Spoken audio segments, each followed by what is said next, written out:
Okay, so there's this new Nic Cage movie that I heard a lot of people talking about from festivals, and it's directed by one of the dudes who did the Crank movies, who was like a stuntman turned director, and he's doing this movie about parents going crazy and killing their own kids because of radio frequencies. It's so messed up. You gotta rent it, you gotta watch it with your parents, just make sure you bring a knife for protection.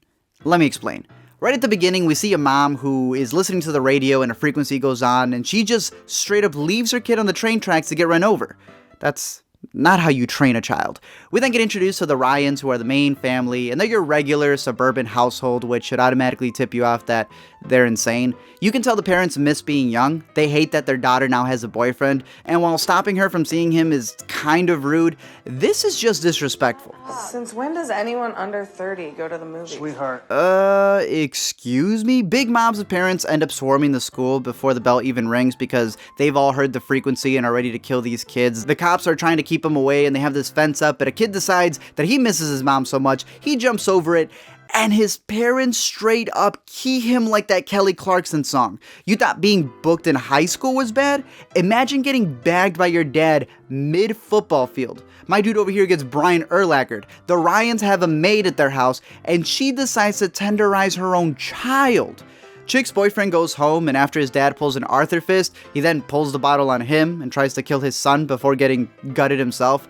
We then watch the news, and where Dr. Oz, of all people, decides to come out and tell us about this frequency and why it's killing people, because it has something to do with the animal kingdom and how they sometimes kill their kids when they decide to kill their kids. Grant Morrison also appears, who, if you don't know, this is a real-life comic book writer who I guess would know something since he writes some crazy stuff.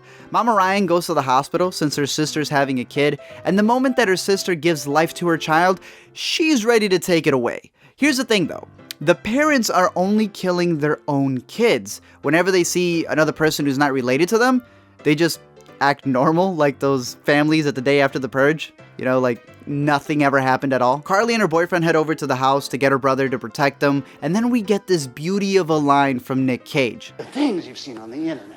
Mouth to dildo, dildo to ass to ass. Hi, Brent. Anal beads. In fact, let me just hit you with the entire Nic Cage montage right now. You talk about a pussy magnet. Dad. Chick magnet. Not so helpful. Like father, like son, right? But if you ever touch that car again, I'll fucking kill you. Your motherfucking mother should open the door! Motherfuckers! You're going to open this motherfucking door! Oh yeah! You put your right foot in! You take your right foot out! You do the hokey pokey and you fucking work it all out! And mind you, this is a flashback. This is before they even go crazy.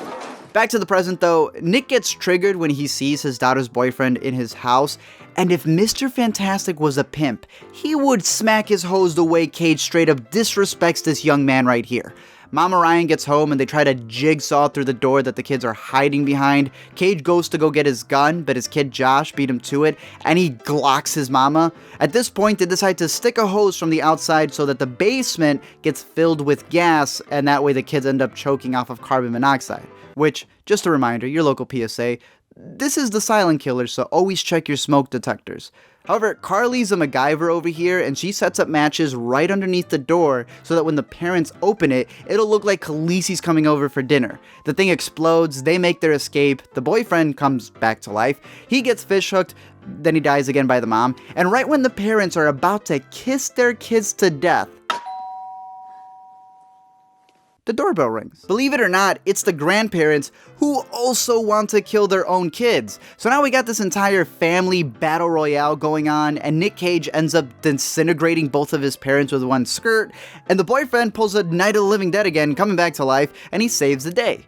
If there's anything that this movie's trying to teach you at this point, is that it's okay to, break the fifth commandment. There's a couple of flashbacks that happen throughout the movie that kind of give us a gist that, the meaning of it, the themes. There's one where Cage was trying to create a man cave because, parents get old, but they still want to be young and adventurous. There's actual scenes where we look back at both of them and the fun that they had when they were youth. And there's even this line that they deliver. You used to be Kendall. And now we're just Mom and Dad. Knowing that, we can finish up the cliffhanger line that they leave us with when they're tied up and Nic Cage says, Sometimes we just want to kill you. It's, your parents love you, but sometimes they just want to kill you. Thank you guys for checking out this movie. It's completely crazy. I do say rent it if you're a Nic Cage fan. You gotta be a Nic Cage fan. There's another movie called Mandy from Sundance that is also super crazy. That one also gets a rent it from me. For anyone who just wants that craziness from Nic Cage, both of these, you gotta check them out. Other than that, let me know your thoughts about this movie down below in the comments section. Don't forget to comment, like, and subscribe. And remember, your dad can't kill you if he was never there.